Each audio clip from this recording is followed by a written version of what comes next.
Miarabanao manaraka ny Televiziona Malagasy amin'ity fandarana manokana izay tafatafanina amin'Andriamatoa Ministra ny fitantanam-bola sy ny teti-bolam-panjakana ity ary ametrahana ireo fanontaniana izay manitikitika antsika Malagasy amin'izay fitantanana ny volam-bahoaka izay. Miarabanao Andriamatoa Ministra. Miarabanao Andriamatoa Stefana ary miaraba ihany koa ireo mpanaraka antsika rehetra ny amin'ny tokantrano tsirairay avy any manaraka an'ity fandarana ataon'ny Televiziona Malagasy ity. Ya fanontaniana voalohany avy hatrany enim-bolana izay no niainantsika tao anatin'ity 17 ity manahoana ny fahasalaman'ny ara-bolana Madagasikara amin'ny ankapobeny. Tsara fipetraka tokoa ny fanontanianao satria araky ny fanambarako tamin'ny herinandro izy iny zany dia vita tokoa tamin'ny 20 jiona lasa teo iny zany ny ataontsika hoe première revue na ny tomban'ezaka voalohany nataony ny tahirim-bola raisam-pirenena mahakasika ny ezaka vitan'ny Madagasikara zany amin'ny fanateterahana an'ilay programme ataontsika hoe FEC. Ngamba ny iverenana kely vetivety fotsiny ngamba zay programme zay dia olazaiko ny vokatra azo tao anatin'izay. Io programme FEC io moa araka ny fantatsika dia programme pampandrosoana io ao anatin'ny telo taona no anaovantsika azy ary ny fanarahantsika tamin'ny tahirim-bola raisam-pirenena izy io tamin'ny volana Jolay 24. Inona moa tena targetra na inona ny tanjona kendrena amin'izany programme izany dia ny fanarenana ny toe-karena zany ary indrindra ny ady amin'ny fahantrana. Arak'izay programme pampandrosoana zay dia misy ireo fanavaozana maro samihafa tsy maintsy entina ao anatin'izay. Dia ny voalohany amin'ireny fanavaozana ireny zany dia ny fanatsarana ny fampidiram-bolam-panjakana ary mifanindran-dalana amin'izay ny ataontsika hoe contrôle des dépenses na azo adika amin'ny teny tsotra hoe fifehezana ny fandaniana izay atao. Ny anton'izay mantsy dia mba ahafahantsika mahazo vola bebe kokoa zany, ahafahana miatrika an'ireo fandaniana heverina fa lahara-pahamehana mba ahafahana miala amin'izay fahantrana izay ary mba ahafahana ihany koa araka ny resaka teo mampandroso ny toe-karena. Fa fanavaozana anankiray ihany koa ao anatin'izay dia ny fanaraha-maso akaiky ny tontolo ny sehatra ny ara-bola zany mba tsy hisy fitongilanana mety iseho ka anansaritra ny resaka ara-bola eto Madagasikara. Iny moa zany dia amin'ny banque centrale no tena miandraikitra an'izay ary ny fahatelo moa zany anisan'ny hoe tanjona anankiray kendrena anatin'izay ihany koa anatin'izay programme pampandrosoana izay dia ny fanatsarana ny tany-tandalana ary anankiray ngezabe anatin'izay ny ady amin'ny kolikoly. Ao anatin'ny telo taona ny fanateterahana an'izay programme FEC zay ary mahafeky azy zay satria facilité élargie de crédit ny dikany dia misy vola omeny ny tahirim-bola raisam-pirenena zany rehefa ohatra ka mahafapo ny fanateterahantsika an'izay programme izay. Tamin'ny herintaona moa dia efa nahazo tsika satria vao vita zany ny fanarahana dia efa nahazo tsika teo amin'ny 45 millions de dollars teo. Dia zao ihany koa zany vita ny tomban'ezaka izay nandrefesany zareo ny ezaka vitantsika amin'ny fanateterahana ny programme io dia nahafapo azy zay satria ataontsika hoe ireo objectif maro samihafa zany izay nikendrena atao anatin'izay na ireo tanjona maro samihafa nikendrena na ireo défi maro samihafa nikendrena atao anatin'izay dia tratratsika raha tsy tena hoe noharantsika azy dia afapo ny efa mita ao anatin'izay tomban'ezaka nataon'izay dia zay moa zany natonga azy namendray an'ilay vola fanome 44 millions de dollars satria tamin'ny herintaona tamin'ny taon-dasa zay 45 millions de dollars izy io fa arakaraka ny cours de change ny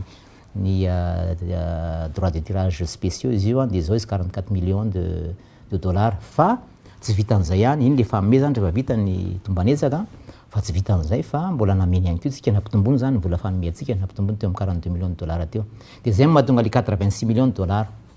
Dia io 86 millions io moa zany araka ny efa nambarako dia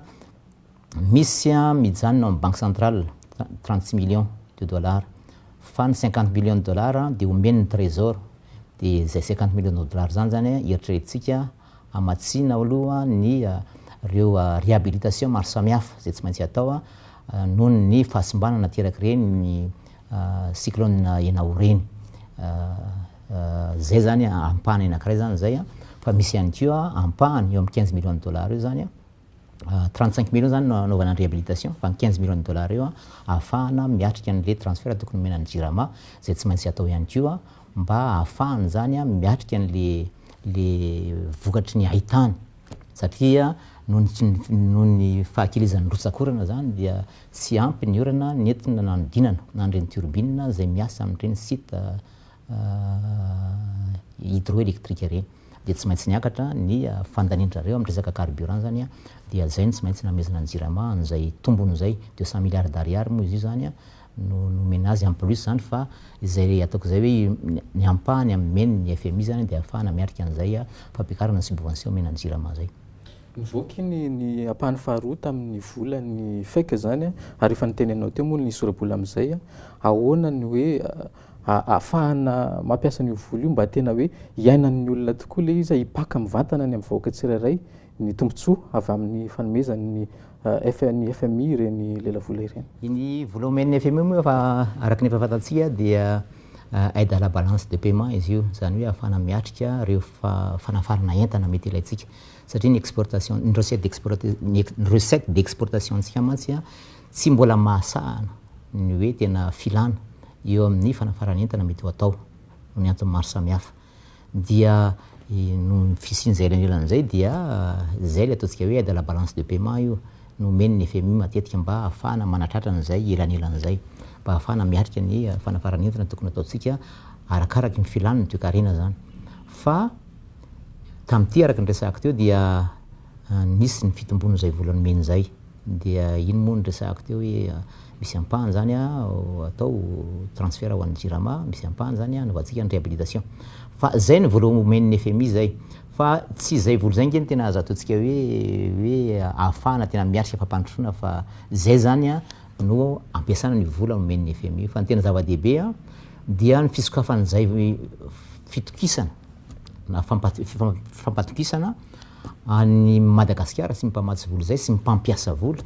amin'ny fitohizan'ny programme FAIC io zay ny tena zava-dehibe zay satria noho ny fitohizan'ny programme FAIC io zany taorinan'izay évaluation première revue nataon'ny FMI zay ozy hoe nahafapo dia mitombo ny fitokisany mpamatsy vola na mpampiasa vola any Madagasikara vokatra zay moa dia efa niresahako ihany hoe nankatoavin'ny conseil d'administration ny groupe de la banque mondiale zany ny document stratégique anankiray io moa samihafa amin'ny fomba ilazany azy na banque mondiale izy na abady izy fa ny amin'ny banque mondiale manokana zany dia misy an'le cadre de partenariat stratégique zay mitentina any amin'ny 1.3 milliard de dollars any zany ny vola ao anatin'izay entina matsina tetikasa maro samihafa dia eo ihany koa ohatra ny an'ny bady zay nankatoaviny ihany koa tamin'ny fotoana iny ihany iny valam-poropolo jona iny ilay document stratégie pays ny comité de développement moa no ny approuvé azy tao anatin'izay dia iny koa zany manamafy an'ilay annonce efa nataon'ny bady tany à Paris tamin'ny CBI 1 milliard de dollars io dia io moa zany ahafahana miatrika keo ary fandania maro samihafa ilaina amin'ny fanaovana tetikasa zay ataontsika hoe lahara-pahamehana ho an'ny Madagasikara izay lahara-pahamehana zay moa efa mazava zany fa dia mipetraka eo ny infrastructure mipetraka eo ny zay resaka ara-tsosialy rehetra ho an'ny fanabeazana zany ho an'ny fahasalamana zany eo ihany koa ny fanaovana ny lalana mazava ho azy eo ny agriculture ny fambolena zany fampiroboroana ny fambolena satria 570 isanjaton'ny vahoaka malagasy dia miano anatin'izay fambolena zay dia ilaina zany ny fampiroboroana ny fambolena mba ahafahany reo vahoaka reo mahazo vokatra tsara amin'izay fambolena zay ary tsy adino anatin'izay ataontsika hoe tetikasa lahara-pahamehana zay ny fanatsarana ny sehatra tsy miankina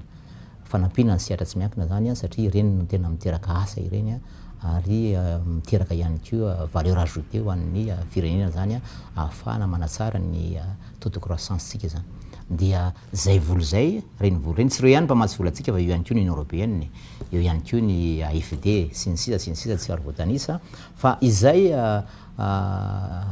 résultat ny première revue nataony tahirim-bola iraisam-pirenena zay dia ataoko hoe manamafy an'izay fampatokisana misy eo amin'ny Madagasikara sy mpamatsy vola sy mpampiasa vola izay dia ahafahana ihany koa zany manao an'ireny manatanteraka an'ireny tetikasa maro samihafa lahara-pahamehana mba ahafahana mampandroso ny Madagasikara ireny.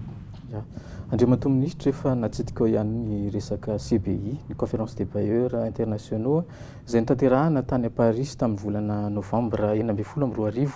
Raha manao kajikajy tsotsotra eo amin'ny 7 volana lasa zay no nanatanterahana niny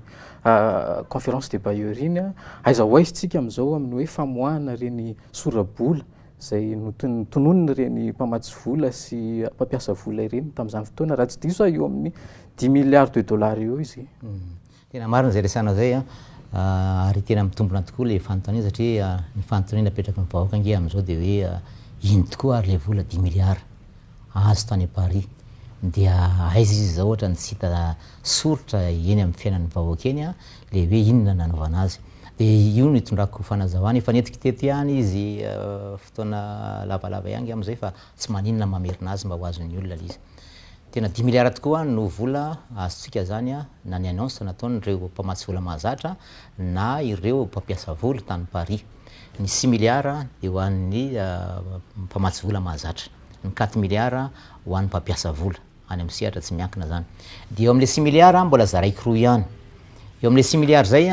misy ny 2 milliards efa mahakasika tetikasa efa eo andalam-panatanterahana amin'izao fotoana izao. Reny zany tena tokony miazakazaka izay agence d'exécution, mety ho agence d'exécution ivelan'ny ministère io na mety ao anatin'ny ministère mihitsy ihany koa ny tompony andraikitra amin'ny fanatanterahana reny projet reny. Tsy maintsy miazakazaka zany reny tompony andraikitra reny amin'ny fanatanterahana reny tetikasa reny mba tena hisy fiatraikany angany reny any amin'ny vahoaka satria araky ny information azy teo aloha teo dia mbola tany amin'ny 65% tany foana ny taux de décaissement zany ka kely zany fa tokony miazakazaka mafy tsika. Inona ny tokony atao anatin'izany? Tokony ho renforcer na ve ny fahaiza manao an'ireny mpitantana tetikasa reny sa misy ataontsika hoe olona ve atrehan'zareo anatin'izay eo amin'ny fanatanterahana nyreny passation de marché reny na ny tolotrasa moa zany, tolotrasa-panjakana. Inona ny tena olana anatin'izay fa ny ady tsotra ihany raha ohatra ka misy lesiko anatin'ireny tokony ho jerevana zay vahaolana angana dia angana naovana an'izay. Fa ny fantatro dia tokony androso angady angana ny fanatanterahana reny tetikasa efa eo andala fanatanterahana azy reny. Fa raha zany tsy ho hita soritra mihitsy any amin'ny vahoaka ny asa zay kendrenao vita amin'ny alalan'ireny vola natao reny. Iny zany dia tokony miazakazaka tsika. Faharozy ao anatin'le 6 milliards zany dia zay ny 2 milliards efa tetikasa eo andalam-panatanterahana. Fa le 4 milliards dia ireo ihany koa zany dia tetikasa ihany koa ireo. Misy amin'izao fotoana izao efa ataontsika hoe voasininy mahakasika azy fa misy ihany koa mbola eo andalany mpikarakarana an'ilay dossier mahakasika an'ilay projet isika. Dia eo ihany koa tokony ilana ihany koa zany ny fiazakazahantsika miaraka amin'ireo mpamatsy vola mahazatra amin'ny fikarakarana reny projet reny satria tsy vitany hoe zay anao lalana fotsiny fa mbola misy dossier maro samihafa atao anatin'izay hoe lalana ohatry n'inona ary no atao, ohatry ny ahoana ny toetry ny lalana, inona avy ny ataontsika hoe option maro samihafa eo amin'ny lafiny ara-teknika azo atao mba hanatanterahana io lalana io. Ary amin'izay option zay ahoana ny mety hokoan'le tetikasa na ny hoe vidin'le tetikasa zany. Izany tsy maintsy azakazany teknisianina malagasy miaraka amin'ny mpamatsy vola zany mba androsoana angakaingana ary dia ho tonga hatrany amin'ny fanasoniavana le projet rehefa avy eo. Dia rehefa vita moa zay fanasoniavana zay dia mandeha amin'ny assemblée nationale izy dia rehefa vita zay dia afaka mampiatra n'le manatanteraka n'le tetikasa amin'izay tsika. Ka zay mila miazakazaka ihany koa zay raha tsy zany dia atory fotsiny eo ivoly io zay araky ny resahanao efa 7 volana zay ny lasa 7 volana zay ny lasa dia raha mbola mipetraka ela be eo le vola ohatry mba manahirana ihany. Fa dia tsy maintsy miazakazaka zany tsika ary zay moa no anentanako zany an'ireo département ministériel maro samihafa amin'izay tandrifina azy satria misy projet mahakasika ny éducation zany, mety misy projet mahakasika ny énergie zany, mety misy projet mahakasika ny agriculture zany, mety misy projet mahakasika ny fahasalamana zany sy ny sisa mahakasika ny ponina zany. Reny tena tokony hiazakazahana ny famitana an'ireny fikarakarana projet reny mba andehanana amin'ny fanatanterahana azy rehefa avy eo. Fanontaniana mety hanitikitika ny mpijery ihany koa Andriamato Ministre ny hoe ny tsy ahafahana manatanteraka n'ireny tetikasa reny sao dia misy fepetra na condition napetraka ireo mpamatsy vola ireo amin'ny famoahana le vola na ihany koa misy hoe ny fepetra eto Madagasikara na ny lalàna ohatra mbola tsy ahafahan'ireo mpitantana tetikasa ireo tsy hanatanteraka n'izay le ataontsika hoe conditionnalité ao anatin'ireny tsy dia zay intsony satria zao isika alohan'ny anasonavana azy anasonavana an'le zany dia misy le atao hoe négociation fifampiresahana zany alohan'ny anasonavana an'le financement zany dia misy zay négociation tokony atao zay ao tsika no afaka miteny hoe ety zay mba tsy mety aminay ty ety kosa mba mety aminay ty tokony hovana na ny zavazavatra sahala am'izay ka tsy de tena misy hoe conditionnalité de tena hoe apetraka intsony anatin'izay fa efa vita le fampirarana de efa iny zany no tanterahana fa ny zavatra mety misy ao anatin'ny fotsiny de hoe tsy maintsy arahana zao procédure maro samihafa zao rehefa anao tolotra asa-panjakana sika io zany le hoe tsy maintsy procédure na passation de marché mazava tsy maintsy azy atao rehefa misy hoe activité anankiray atao na itsika ividy fourniture sy équipement zany na isika anao asa izany travaux na isika mila faiza manao ny olona zany hoe service de consultant zany ilaina mba anatanterahana zay tetikasa zay am'ireny de zay ny lalàna tsy maintsy arahana kosa aloha fa eo am'le hoe famoahana an'le vola io arakaraky ny fandrosina le projet io marina fa nisy tatoato aloha hoe fanovana kely mahakasika an'izay hoe fomba famoahana an'le vola zay fa amin'ny ankapobeny de ohatra zao fotsiny any ela izy io zany amin'ny projet vita sony projet nandalo teny amin'ny assemblée nationale sy ny sénat projet ny tetikasa zany de eo tsika fa anatanteraka azy de am'izay fanatanteran'izay misy avance omen'ny bailleur de fonds am'ireny arakaraky ny programme zay ho tanterahantsika mety ao anatin'ny enim-bolana herintaona na ohatr'izay fa tsy mitra ny herintaona aloha izy amin'izay resako zay satria tsy maintsy mba hita ihany koa ny hoe asa ataonao fa tsy hoe avela matory fotsiny koa le vola hoe herintaona ianao dia ny taux de décaissement anao 100 tsy mety zay fa mety hoe enim-bola no vola apetrany eo aloha zany amin'ny voalohany de miazakazaka ianao manatanteraka an'le activité maro samihafa atao anatin'le projet rehefa akaiky ho tapitra iny dia présentenao indray ny hoe reto ny vola efa lany ka noho zany mba mangataka zay mba ho renflouena indray zany le réapprovisionner indray zany le comptenay mba ahafahana manohy an'le asa de ohatran'izay le izy fa tsy de tena misy hoe conditionnalité hafa ohatrany ahoana fa tsy maintsy efa mifanarahana zay matoa tafiditra anatin'le accord de financement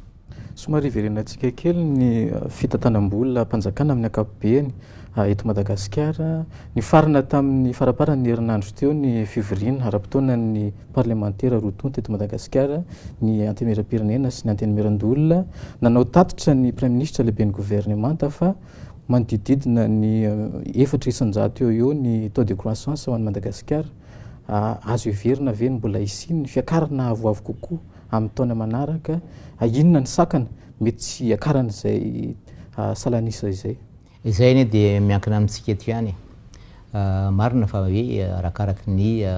fanaovana infrastructure na fanaovana investissement mampiakatra an'izay taux de croissance zay eo ihany koa araka ny resahako teo hoe mila tokoa ny asan'ny secteur privé tsika ao anatin'izay fa tsy maintsy miara-mandeha reo zavatra reo tsy misy hoe problème de ahoana fa problème antsika nge eto hoe ary mbola zay ny ao anatin'le programme hoe tsy maintsy ampiakarina ny vola miditra amin'ny fanjakana mba ahafahana miatrika eo izy araka ny volazako teo aloha an'ireo fanaovana fotodrafitrasa maro samihafa zay takiny fampandrosoana fa tsisy fampandrosoana vanina zany raha tsy manao fotodrafitrasa tsika zany dia izay no mety ampiakatra an'izay taux de croissance resahan'izay etsika de efa misy moa zany reo araka ny resahako teo reo vola maro samihafa reo fa zay no tsy maintsy anetsihana azy aingany sy arak'izay azo atao mba hisy fiatraikan'izay eo amin'ny teokarena sy eo amin'ny vahoaka de eo ihany koa araka ny resahako teo zay fanatsarana na fampirobomona ny siatra tsy miankin'izay fa reny ny tena mamorona asa ireny reny ozy ihany tena fanohitra lehibe ahafahana mampiakatra zany ny tahany ny taux de croissance zany ny tahany fiarikareny ka reny tsy maintsy ampina arak'izay azo atao izy amin'izay fanamorana n'izay fanjariana asa zay eto amintsika mba tsy de ho sakana lehibe zany eo amin'ny fampandrosoam-pirenena mino fa mbola tsy lany daty Andriamatoa Ministra raha iresaka momba ny teti-bolam-panjakana no sy mpanitsiana amin'ity fotoanantsika anio ty ny LFR zany. Raha ny zavatra tsapa dia nisy fitombona na ahitana fitombona zany ny vinavina amin'ny fandaniam-bola mpanjakana amin'ny ankapobeny, inavy ireo sehatra omena an'izay teti-bola manokana ambonin'izay mihoatra amin'ny teti-bola tany am-boalohany. Hofaritako kely angamba le hoe loi de finance rectificative satria itsika tokoa dia nandany tamin'ny herintaona ny lalàna mifeny teti-bolam-panjakana mahakasika ny taona 17 tamin'ny trimestre farany iny nandanitsika azy zany 17 dia lany iny zany dia hotsika hoe tokony asiana fanitsiana ity lalàna mifeny teti-bolam-panjakana 17 ity no ny antony maro samihafa. Dia mantombo tsika manao fanitsiana dia na anankiray zay misy kitihana ny sorabola mahakasika ny vola miditra na misy kitihana ny sorabola mahakasika ny fandaniana. Ka tamin'ity satria tafita tao anatin'ity programme ity ihany koa ny antonanton'izay anisan'ny hoe ity ataontsika hoe famaranana ny tombanezaka nataon'ny tahirim-bola iraisam-pirenena ity raha ny tokony ho izy dia tamin'ny voalohan'ny volana jiona ny tokony ho vita zay famaranana azy zay, zany hoe tokony tamin'izay no natao zany le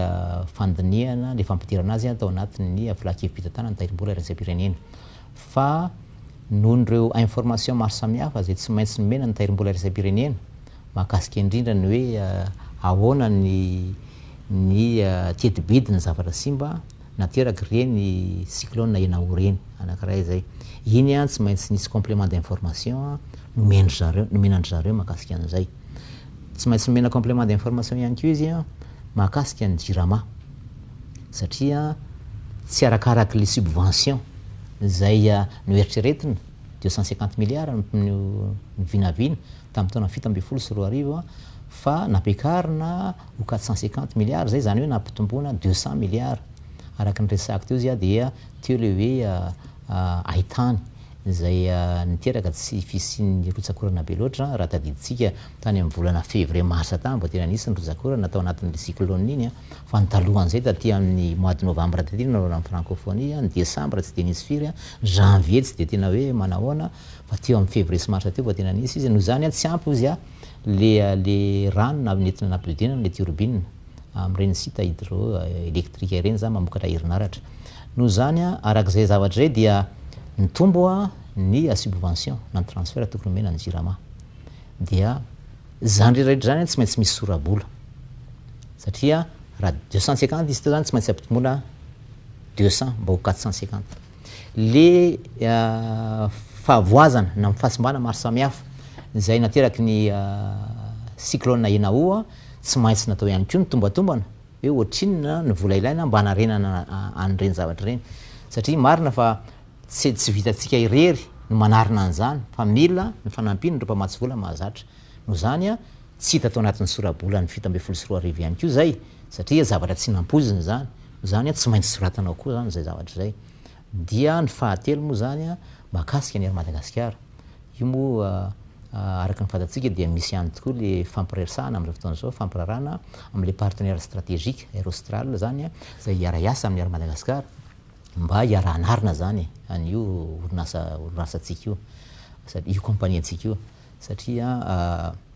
tafiditra anatin'ny fahasahiranana izy zany amin'izao fotoana izao amin'ny resaka arabola. Dia le partenaire nefany satria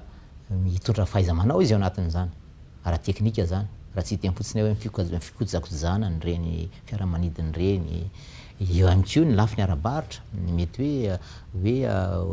ho alefatraiza ny sidiny ny Madagasikara fanitarana zany ny sidina eo ihany koa ny arabola mitondra ihany koa izy arabola 40 millions de dollars eo fa nitakiny amintsika eo anatin'izay dia mba hoe tsy maintsy raisy ny fanjakana an-tanana nitrosa ny Madagasikara zay amitetina amin'ny 80 millions de dollars any. Dia zay zany no natao zay hoe ahitana an'izay vahaolana ahafahan'ny fanjakana zany mandray an-tanana zay volo zay ka zay ihany koa tsy maintsy tasoritsika zany anatin'ny sorabolana de ireo rehetra ireo zany ny complément d'information makasika an'ireo nangatahany FMI de ireo zavatra ireo zany tsy maintsy ampidiritsika any anatin'ny sorabola makasika ny loi des finances de zay no nahatonga ny loi des finances rectificative fa ho zay hoe alohan'ny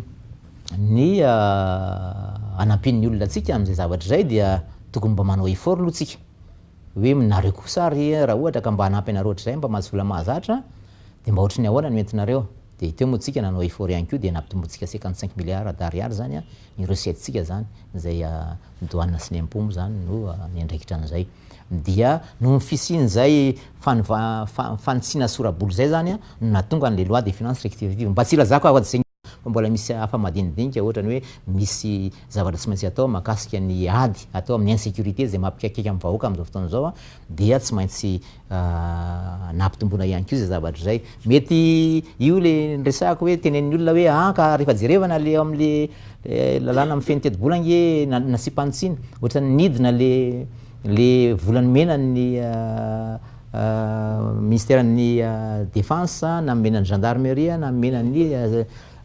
sécurité publique fa iny tsy de tena marina loatra iny marina fa nisorona atao fotsiny izy satria tamin'ny fotoana nanaovana an'ireny fampiresana ny lalàna amin'ny feny teti-bola nasipanitsiana ireny dia mbola nivory ireo telo tonta ireo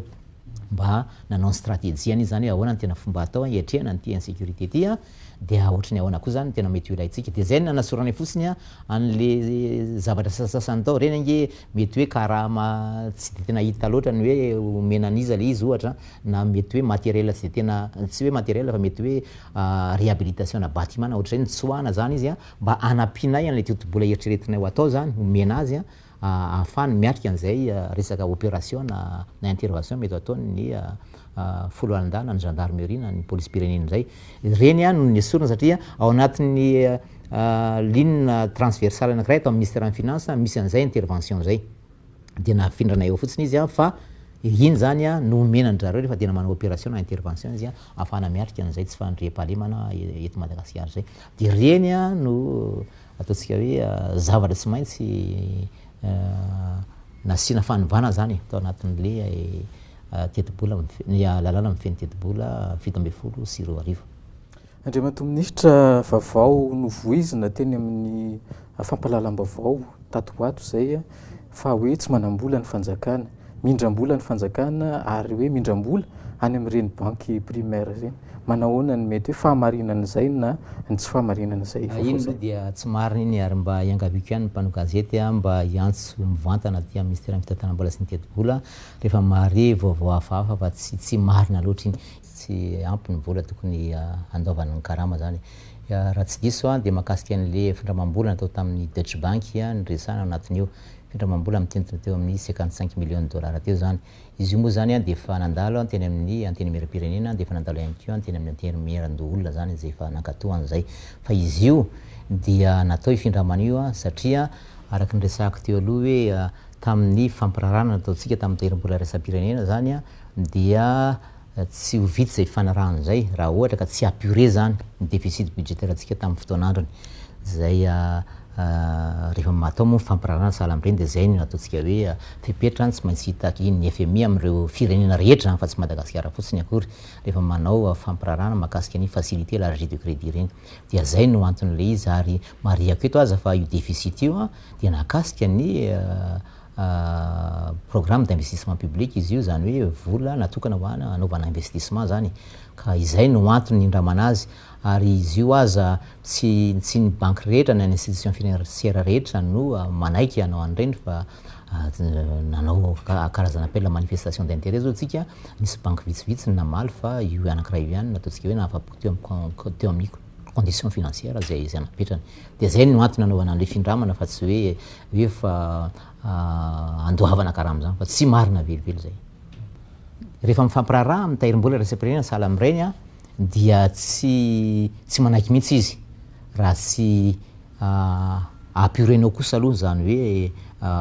esorinao tanteraka zay déficit budgétaire misy eo aminao satria nisy déficit budgétaire tamin'ireny fotoan'ireny tsy maintsy apurena zany ny déficit budgétaire iny de iny no tadiavantsika mpamatsy vola satria tsy de tena misy loatra ny institution financière na ny banque zany mamatsy zavatra sahala am'ireny satria na izy mamatsy fotodrafitrasy izy na izy mamatsy ataontsika hoe zay filana mety ilany ny entreprise anankiray fa tsy de tena betsaka ny banky mamatsy vola sahala am'ireny na zany na tsy zany natao ny ataontsika hoe karazana appel la manifestation d'intérêt makasika an'iny natao zany mba andehanana amin'ny procédure araky ny tokony ho izy dia nisy banky vitsivitsy namaly fa ny tena farany zany voatazona atao anatin'izay de iny Deutsche Bank iny de iny zany no entsika hiapurena an'izay déficit zay fa raha vao tsy hiapure manko iny déficit iny dia tsy afaka nanao ny fanasiniavana an'le programme fektsika ny araka tamin'ny tairim-bola iraisam-pirenena na zany na tsy zany iny ataontsika hoe déficit iny de makasika ny programme d'investissement public izy iny fa tsy hoe fonctionnement akory zay nga mantiako marina tsara makasika an'izay ary saika isan'andro anatin'ny fampahalalam-baovao ihany keo Andriamatoa Minisitra ny resaka fitokonana zay ataony syndicat ny mpiasan'ny douane na ny Simpito zany ary vaovao vomaly azany zany nampanantena ry zareo fa mbola hanohy zany fitokonana izany hatrany nisy anefa ny fifampiresahana teo aminareo mpitantana sy ny solitena avy amindreo syndicat reo mbola tsy nahitana vahaolana ve satria mbola mitokona ihany zareo hatramin'izao eto de ataoko tsy ataoko tompotrano miono vaoaka malagasy makasika an'io fa sala mitongo bakivaky izy io sady marary mahamenatra wazavaika zay fa maninona ny marary sady mahamenatra fa eto amboalohany aloha dia eto am-piantohana dia tiako ihany miresaka ny manamarika fa tsy mipiasan'ny ladoany ray manontolo akory ao anatin'izay misy ihany reo mpiasan'ny ladoany ataontsika hoe tsara sitrapo mpiasan'ny ladoany mahay mamantatra ny hoe inona ny marina inona ny tsy marina mpiasan'ny ladoany zay tena tompona andraikitra tokoa eo amin'ny toerana misy azy maninona ny lazaiko hoe tongo bakivaky izy ty sady marary mahamenatra aloha izy satria rehefa jerevana le fangatahany wazavaika aminareo ary ampianako anareo mihitsy hoe ahoana le izy dia mahamenatra le izy satria sady tsy le fangatahana zany sady tsy ara-dalàna no tsy ara-drariny tiako resahana le fangatahana tsy de tena misy base légale sady tsy azo raisina hoe ho légitime ary marary le izy satria ahoana satria misy fiatraikany any amin'ny toekarena izy le toekarena nyresantsika teo zay efa mba ezahana ho arenina amin'izao fotoan'izao misy fiatraikany ko amin'ny vahoaka ho resahako mety tonga hatramin'ny délestage ny raha ohatra ka tsy makafipetritra tsika ao anatin'izany satria tsy ho tafakatra aty zany reo fiolona maro samihafa mety ho laina ampandehanana an'ireny groupe ny jiramary iny misy fiantraikany ko izy eo amin'ny mpampiasa vola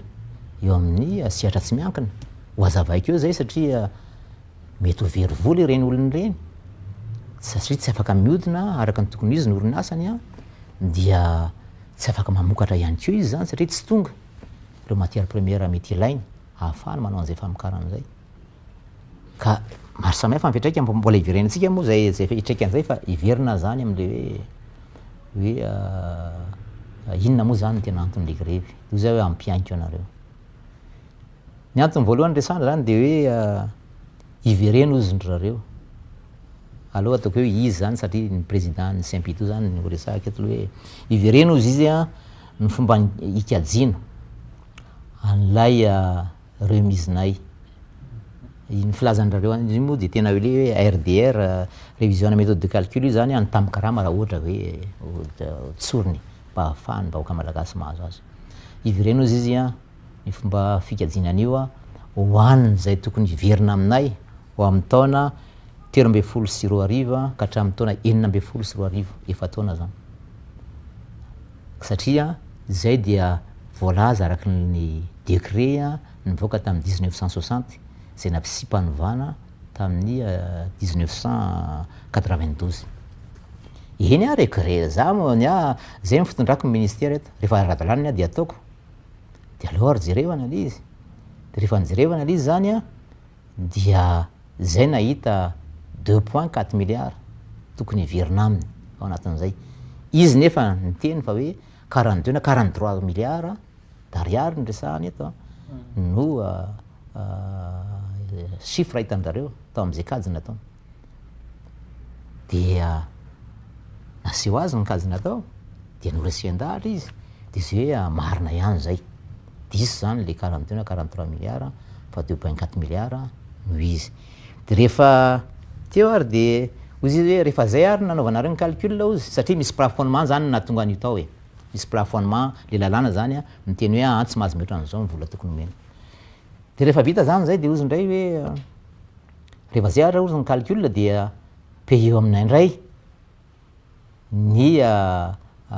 zonay ao anatin'izay tamin'ny karam'izay ihany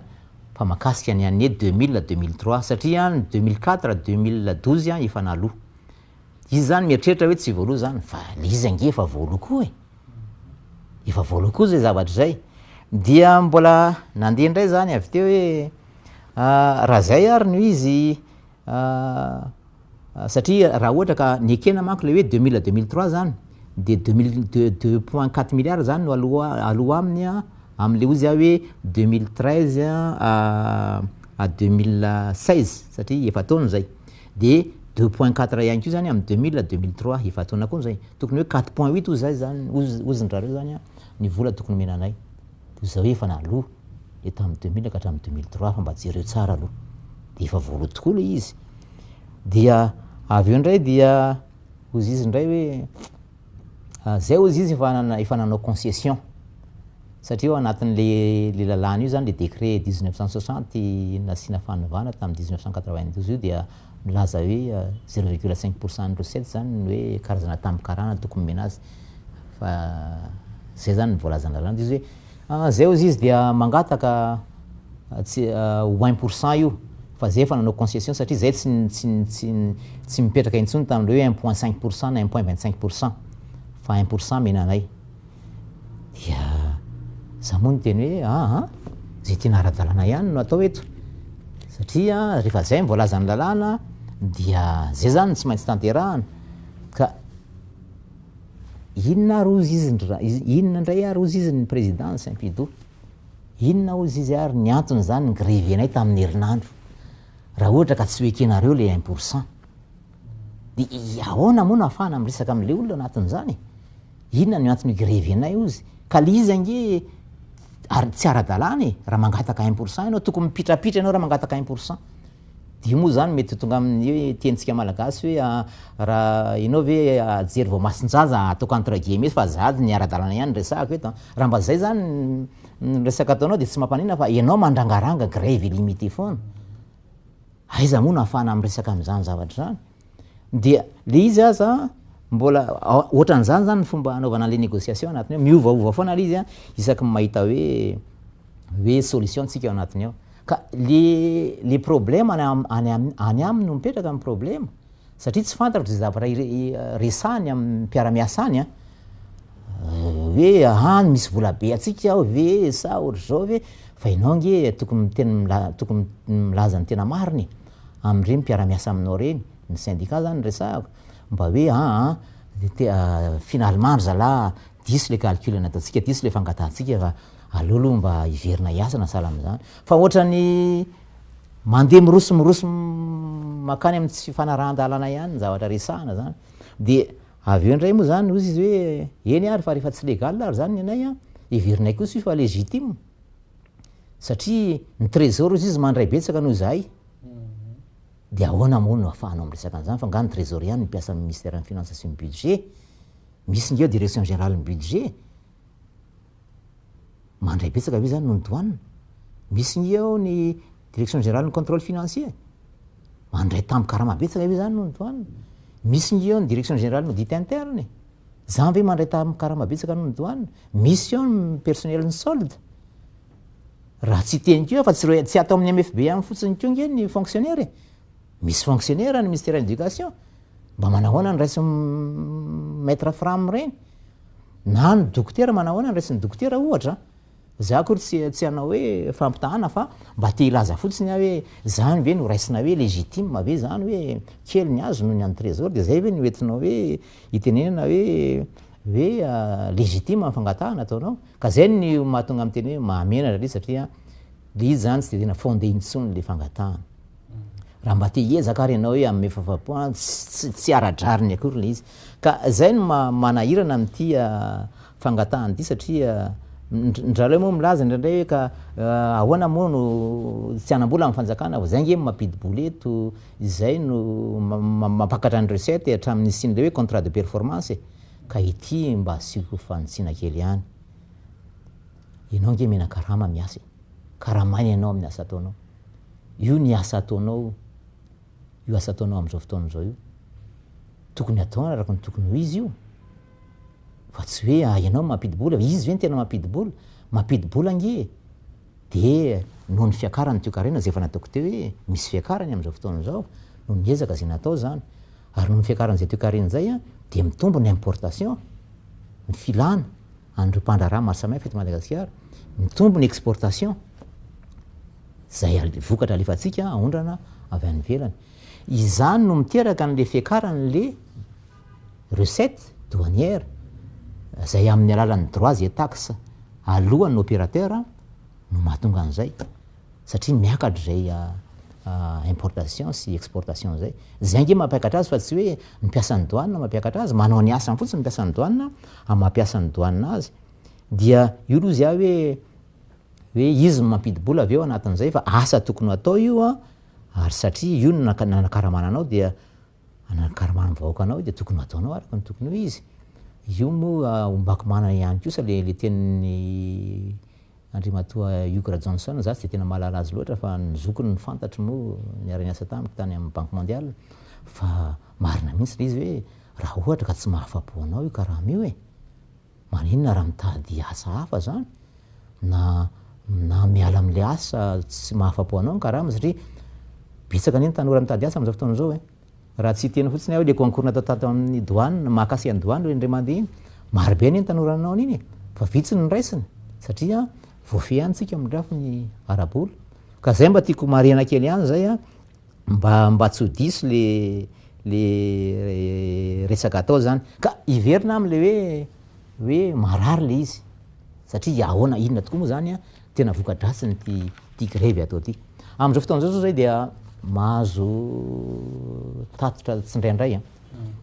amin'ireny sehatra tsy miankiny ireny misy ohatra hony amin'izao fotoana zao orinasa zay tsy miasa fa tsy 3 andro fotsiny ao anatin'ny herinandro satria tsy tonga ny matière première misy zany rupture de stock noho ny tsy fahatongavan'le conteneur zany aty amin'zareo noho ny fisiny io grevy io zany dia teraka olana zany misy ihany ko zao ohatra mpandraraha anankiray fotsiny hoe bloqué ny conteneur ny 3 zao pour l'importation pour l'exportation zay ihany ko zany de miteraka surcoût zay satria misy frais de magasinage alohandry zareo any am'izay satria tsy mety tsika tamatavy izy mety misy ihany ko ny transfert n'ireny conteneur reny eny amin'ny parc misy koa aloha am'zany ko supplémentaire daholo nge zany ambato vy fotsiny zao araka ny information azoko anke maraina de hoe entre 20 et 30 millions de dollars isaky ny herinandro ny koan'io grevy ataony ny Saint-Pidou io ka mampamira-panontaniana mahakasika an'izay hoe zany ve ny efa conséquence io dia rehefa jerevana fa le fangatanao tsy mitombona de mba amitsika vahoaka malagasy no misaran'izany hoe mba mety ve zany de ndrareo koa moa mbola miteny ary tsika efa eria amin'ny gazety maro samihafa reny le hoe 5 milliards isan'andro mivereo na 6 milliards isan'andro mivereo na 7 milliards isan'andro mivereo vola tsy mety mikitapo-bolam-panjakana zany de misy moa sasa mifalifaly ery am'zany satria grevy zay rehefa ohatra ka tsy tanterana ny anina de zay zany ny conséquence io zavatra io fa tsy fantatro aloha raha mba fantatry le mpiasan'ny la douane ny syndicat ny resaka eto fa avahako ihany areo tsara sitrapo ianao mangataka 42 milliards na iny moa efa niemitra zany hoe 4.8 milliards na zany ara mbola tsy ara-dalàna le 4.8 2.4 ihany izy mangataka fisondrotana tampikarama ianao mpiasa-panjakana ianao de tsy alala fa rehefa tianao hiakatra ny fandaniana de tsy maintsy mitady recette ianao le recette indray mihany eto fa ty antoka ray lavaka indray misy eto fantatry mpiasa-panjakana izy zany fa tsy mahazo mampakara dépense anao raha vao tsy misy recette mahagaga mihitsy le izy hoe inona moa ny lojika zany ao anatin'izay ka resaka vola eto zany mifototry ny olana Andriamatoministra miteraka olana be ihany koa amin'ny resaka toe-kareny Madagasikara amin'ny ankapobeny araka le nitantarainao teo reny inona zany ny karazana hoe vahaolana avy aty amin'ny parti misy ny fanjakana aloha tiozakely le izy aloha tiozakely le izy teo izy mantsy miteny hoe ara-dalàna ny grevy zay ataony io satria manao service minimum izy voalazany anina tokoa hoe ny constitution hoe afaka amin'ny grevy ny mpiasa-panjakana dia mbola voalazany ny lalàna mifehy moa zany ny satakapobe ny mifehy mpiasa-panjakana ihany koa zay droit de grève zay ekeny zay fa azadiny fa misy lalàna ihany koa meko anareo moa izy ity zany zao hoe ny lalàna ny tsy volana larina 60-149 tamin'ny telo octobre 1997 zay milaza mihitsy ao amin'ny andininy faharoa zany fa ny fitokonana dia voarara ho an'ny mpiasa-panjakana manana ndraikitra fitantanana tale zany talelefitra lehibe ny sabanara sy ny lefiny ary ho an'ireo mpiasa-panjakana sokajy asy be zany dia mbola nampiny ny fanazavana fototra ary zany sy ny fetra ny zo anaovana fitokonana zay navoaka ny fitsarana avo mo lalam-pandrenana zany dia mamaritra mazava tsara moa zany hoe misy ny zo anao fitokonana fa na misy azay zo anao fitokonana zay dia misy ihany koa ny fahalalana tsy hoe fahafana manao fitokonana tsy manapetraka ory zay fa tsy maintsy manaja fipetraka amin'ny akapobenany ihany ny olona zay anao fitokonana na dia voalazan'ny lalam-pandrenana ary dia zay ataontsika hoe fipetra zay moa zany dia hoe tokony isy ny fanajany ny fahalalan'ny hafa hiasa misy ny fanajany fitohizan'ny asa-panjakana misy ny fampiasana tsy misy fanararaotana ary tsy mifanohitra amin'ny filany filaminam-bahoaka ka iverina eto raha miteny izy hoe zay manao grève nefa misy service minimum zany ange délestage ny dikany satria conteneur na ndray camion citerne tokony ho 30 mialana fa service minimum dimy dia miantra amin'ny vahoaka zany délestage amin'izay zany service minimum zany anie misy fiatraikany zany eo amin'le orinasa vonresakytsika teo reo ny impacte maro samihafa satria tsy afaka miodina araka ny tokony ho izy le orinasa vokany afabaraka izy satria ray tsy matateraka zany zay fanarana nataony tamin'ny tany ivelany izy ohatra eo amin'ny recommande maro samihafa zany satria tsy vitany nanatanteraka azy misy olana ihany koa misy vokatra zay zavatra zay ihany dia very commande koa izy raha misy olona nanao commande taminy satria misy fehimpotoana anatanterana nireny commande reny ka na herinandro fotsiny azy io efa tena mitondra olana zany eo amin'ny orinasa anankiray tsy vitan'izay fa miekely ihany koa zany ny profit miditra aminy satria tsy fantatra hoe rovina ny eritreretin'le Saint-Pidou zany hoe igrevenao anatin'izay fa miena zany ny vola miditra ao aminy satria miena ny famokarany ka rehefa miena koa inga ny famokarany miena ny vola miditra amin'ny fanjakana rehefa avy eo dia tsy vitany hoe tsy afaka miasa ara-dalàna izy zany miodina en plein temps fa dia voatery izy zany miteny amin'ny mpiasany hoe andana aloha nareo maka congé na raha mitoy zany mety hoe hovery asa mihitsy le mpiasa ao anatin'izay ka zany ve hoe angara hoe manao service minimum ianao de mahavanja ny olana maro samihafa zany fa izay no nitondranay le instruction iny zay hoe dia tsy maintsy miasa ny cadrasy be ao anatin'izay satria raha tsy zany problème ho an'ny teko-karena mihitsy ity zavatra ity problème ho an'ny firenena problème ho an'ny vahoaka mihitsy tsy hoe délestage fa misy koa le olona very asa problème ho an'ny hoe ataontsika hoe réputation Madagasikara eny ivelany zay tsika miantsoana hoe tongava ry mpampiasa vola nefa zao ny zavatra am'seho amina grève tsy misy hoe fototra hipetrahana zany araky ny lalàna na hoe grève tsy araky ny rariny zany ka eo mahatonga any makan'le fipetra fa ny andrareo mantsy rehefa hoe misy lalàna anankiray ka mety aminy de hoe ampiaro fa raha misy lalàna anankiray ihany koa mba mametra an'izay to izy hoe mandrangaranga ina moa ny ilazany azy teo hoe fanapahana karama fa lalàna miteny an'io rehefa mety aminy mbela lalàna dia atao fa rehefa tsy mety aminy dia tsy atao fa ny io dia averiky ndray mandeha sy tomboka io lalàna io raha tsy ara-dalàna io sy tomboka io lalàna io fa eto ny fitondram-panjakana eto mizitry ny finansa dia tsy maintsy miaro ny vahoaka tsotratran'izany le ndresahako teo na fahaverezana asy zany na resaka délestage zany miaro ny mpandraraha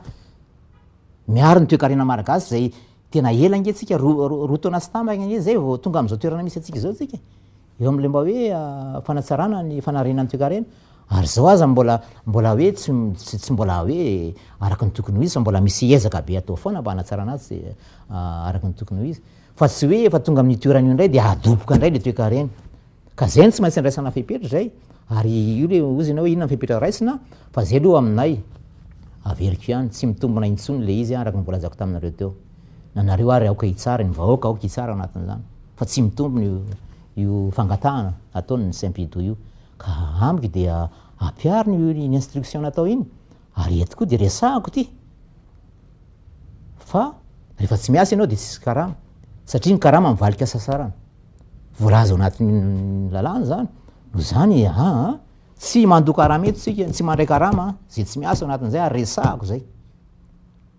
aloha dia mazava zay tsy hoe mandrangaranga mampiorooro zany fa zany lazain'ny lalàna kosa fa tsy maintsy arovana ny vahoaka anatin'ity ary tsy maintsy arovana zay zavatra vitatsika teo amin'ny fananarenana ny toekarena hatreto satry dia satry andriamato minisitra hitafatafa aminao eto foana saingy manampetra ihany ny fotoanantsika mena 2 minitra ianao amin'ny tinana zay voalaza rehetra teto zay ary ahafahanao mamita mandefa hafatra ihany keo eto zany dia mba te hitodika amin'ireo mpiasan'ny ladoany averiko ihany fa tsy izy rehetra akory mandeha amin'le lalandiso aleo mba hiverina amin'ny lalana tokony ho izy mba manara-dalantsika ao anatin'izay fa famonoana ny toekarena ity atao ty fametrahana fampitomboana amin'ny fahisarana am-bahoaka zay fa mampiakaiky amin'ny maro amin'izao fotoana zao ny fisiny reny fitokonany reny zay tsy mitombona hoa ny fangatahana atao anatin'io koa misintona ihany zany ny sain'ny mpiasa amin'ny ladoany fitantanam-bola sy ny teti-bola mba hiverina amin'izay lalandiso zay amonjy ny toeram-piasany fa mikiry biby ihany eny tena manam-pahatsony tsy misy olona tsy diso akory fa ny mikiry biby zay ny ratsy zay ary araky ny fanresahako teo efa lalana lavitra ny vita zay vao tonga amin'izao toerana misy ny toekaretsika zao zay efa mba manomboka miarin-do zany ka aleo mba samy atsiary toena ao anatin'izay satria samy olo-pirenena tsika tompony andraiky samy tompony ty Madagasikara ty no zany aloha ny fampandrosoana azy no tena iezahana fa tsy mifampihetrena azy isak'izay misy tombontsoa kely ny tena manokana tiana ho azo zay fa tsy maintsy ny tombontsoan'ny be sy ny maro no ampanjakana eto amin'ity Madagasikara ty satria izay no tanjona tsy maintsy tratrarina eo amin'ny fanaovana ny tony programa maro samihafa rahantsika mpamatsy vola maro samihafa tony zay angamba no afatra tiako atao fa hiveriko fa ho tonga any an-tsainy ny tsirairay avy zay eto moa ataoko le obolana malagasy hoe atsipy ny tady antandroko ny omby dia atsipy ny teny ampony malala mino fa voavaly avokoa ny akamarony ireo fanontaniana zay nanitikitika ny saitsika malagasy eo amin'izay fitantanana ny volam-bahoaka izay mifarana hatreo nefa ny fotoanantsika isorana ianao andriamato minisitra nanaiky ny vahiny teto amin'ity fandarana manokana ny televiziona malagasy ity isorana ihany koa ianao zay nanaraka anay hatramin'ny farany atao anatin'ity fandarana ity veloma tompokila misaotra ihany koa ny mpanaraka antsika any amin'ny isa tokantrano tsirairay avy naharitra ny ainy misaotra tompoko